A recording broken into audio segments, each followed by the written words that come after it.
Roy Rogers' life was shaped by struggle long before he became the king of the Cowboys. Born on November 5, 1911, in Cincinnati, Ohio, he grew up in a hard-working family that dreamed of a better life.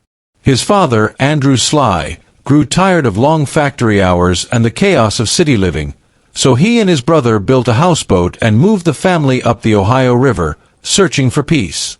But after the devastating 1913 flood, the family settled in Portsmouth, where Andrew tried farming before taking a steady job in a shoe factory.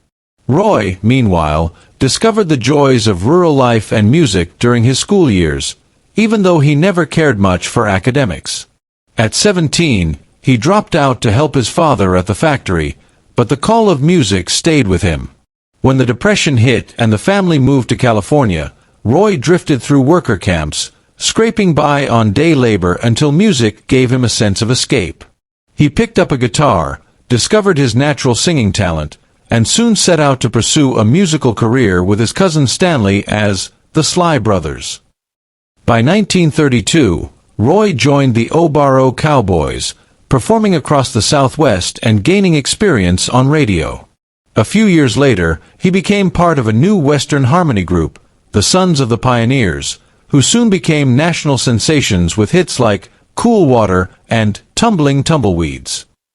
Roy's charm quickly drew Hollywood's attention, and by 1935 he appeared in films as a singing cowboy.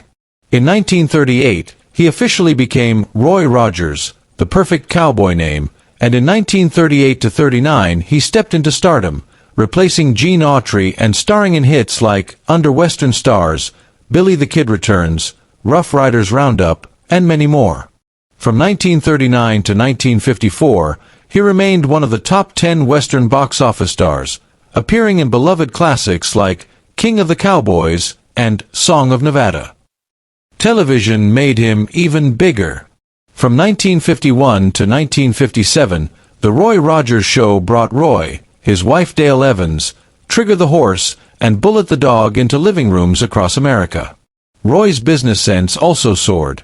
He owned the rights to his name and likeness, leading to a wave of toys, comics, and merchandise cherished by millions of children. But behind fame was heartbreak. Roy's first wife, Grace Arlene Wilkins, whom he married in 1936, stood by him long before he was famous. They adopted a daughter, Cheryl, in 1941, and welcomed Linda Lou in 1943. But in 1946, Grace died from complications during the birth of their son.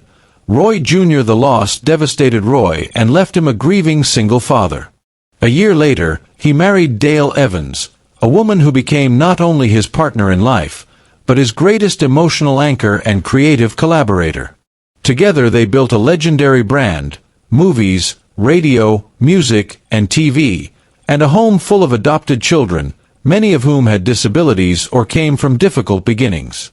After their daughter Robin, who was born with Down syndrome, passed away, Dale wrote Angel Unaware, a book that comforted thousands of families. Their marriage was built on deep faith, compassion, and shared purpose, becoming one of Hollywood's most beloved partnerships. But even a cowboy has secrets. Roy quietly battled illness for years and kept it hidden, ashamed to appear weak after a lifetime of portraying strength. He often regretted the time fame stole from his family, the dinners he missed, the moments he couldn't get back. Dale eventually discovered the truth but continued to stand by him through every hospital visit and every difficult night. Roy Rogers died of congestive heart failure on July 6, 1998, in Apple Valley, California. He was buried beneath the wide desert sky he always loved. 3 years later, Dale Evans passed away from the same condition. Caregiving, grief, and the weight of losing Roy had slowly worn her down. In her final years, she often said, "Roy was my strength, and I was his. We held each other up." Their love story endures as one of Hollywood's most human and heartfelt, marked not by perfection, but by devotion, struggle, loss, faith, and a partnership that carried them through every chapter until the very end.